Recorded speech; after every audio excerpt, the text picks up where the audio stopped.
اچھا ٹھیک ہے شعیب صاحب، یہ پیسے بچانے کی خاطر سر وہ کہہ رہے ہیں پینشن کے اوپر بہت پیسے لگ جاتے تھے، اس وجہ سے 2 سال کا جو ہے تو حکومت کفایت شاری سے سر کام لے رہی ہے، کفایت شاری کی مہم سٹارٹ کی ہے انہوں نے، اس کی وجہ سے سب کچھ ہو رہا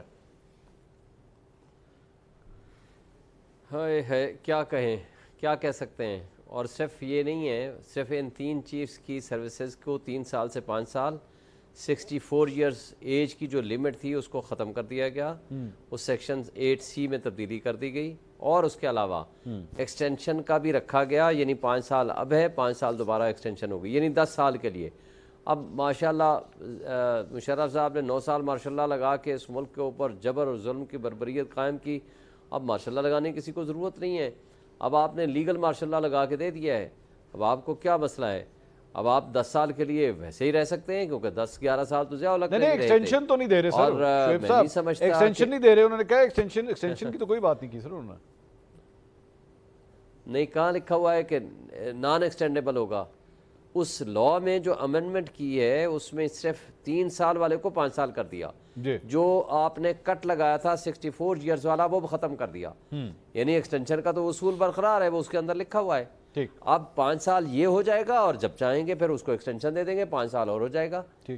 3 سے 5، 5 سے اگلے 5. لیکن شعیب صاحب شکایت تو وہ کرے نا، شکایت تو سر وہ کرے جس کی جماعت نے یہ پہلے نہ کیا ہو. آپ کے ہاتھ تو خود رنگے میں سر ایکسٹینشن سے. نہیں رنگے ہوئے نہیں ہیں. آپ یہ کہہ سکتے ہو کہ عمران خان نے یہ بات پبلک کے سامنے، سب کے سامنے کہا کہ یہ بڑی غلطی تھی ہماری. ہم تو غلطی تسلیم کرتے ہیں. ہم یہ کہتے ہیں کہ یہ نو ایکسٹینشن ہونی چاہیے، نان ایکسٹینڈیبل پوسٹ ہونی چاہیے.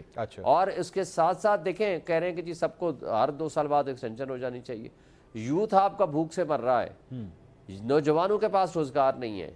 آپ کے پاس سچویشن یہ ہے کہ ابھی بلومبرگ کی آپ رپورٹ اٹھا لیں، پاکستان کا ہر نوجوان یا پڑھا لکھا نوجوان یا وہ چھوڑ چکا ہے یا چھوڑنا چاہتا ہے آپ کا ملک. آپ نے یہاں لا اینڈ آرڈر ایسی سچویشن کریٹ کر دی ہے، قانون چند لوگوں کے ہاتھوں میں کھلونا بن گیا ہے، جس کو چاہو اٹھا لو، مارو، تشدد کرو، بربریت قائم کرو. عمران خان کے وکیلوں کو اٹھا لو، پی ٹی آئی والوں کو اٹھا لو، جس گھر میں چاہو گھس جاؤ، پارلیمنٹیرینز کو پارلیمنٹ سے اٹھا لو، وکیلوں کو ان کے دفتروں سے اٹھا لو. قانون نام کی چیز نہیں ہے. جمہوریت کو آپ نے آلریڈی دفن کر دیا ہے. نظام انصاف کا یہ عالم ہے کہ 17 سیٹوں کو بڑھا کر کے آپ نے 34 سیٹیں کر دی ہیں، اور 3 مہینے یا 4 مہینے میں آپ کا کام ختم ہو جاتا ہے. اس کے بعد آپ نے 17 ججز کو تنخواہ بھی دینی ہے پبلک ایکسچیکر سے، اور آپ نے ان کو پینشنز بھی دینی ہے، اور ان کی بیوہ کو بھی پینشن دینی ہے ٹل ڈیتھ، اور آپ نے اس کو چلانا ہے. اور اس کے بعد ان کے بچوں کو بھی پینشن دینی ہے. اور آپ نے بلینز آف روپیز کا پبلک ایکسچیکر پہ بوجھ ڈال دیا. وہ آپ کو نظر نہیں آتا. یہ آپ نے ویسے امپورٹنٹ بات کی ہے، آپ نے امپورٹنٹ بات کی. I want to actually ask this point. قوسی صاحب